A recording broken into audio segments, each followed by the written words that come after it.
Ahmet Şahin atam elinden dinaydım bilen devam ediyat mehmanlar dinle deyin canım. Toylar kutlu olsun. Bağlaşıklığım ömür udaplasın.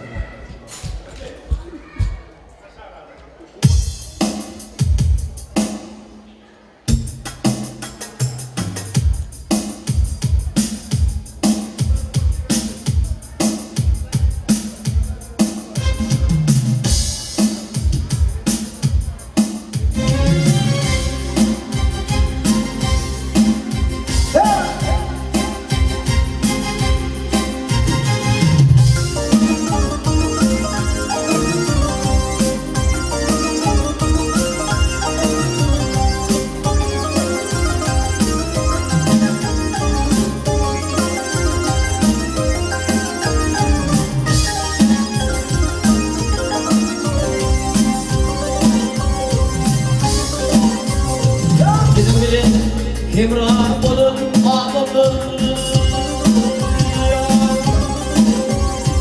bizim bilin himran olun yerindir, olur şunum hanaf benim dedim.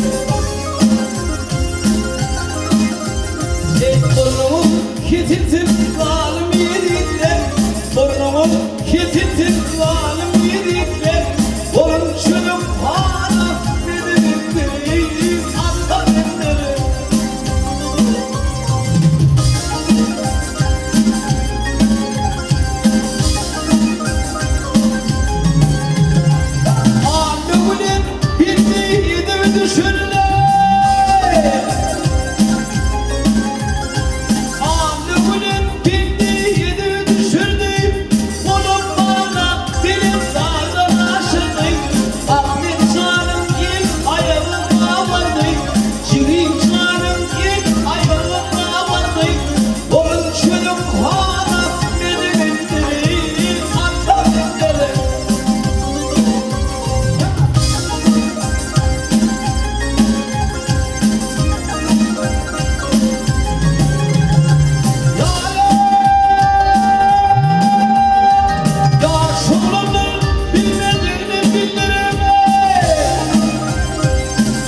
Hiç kimse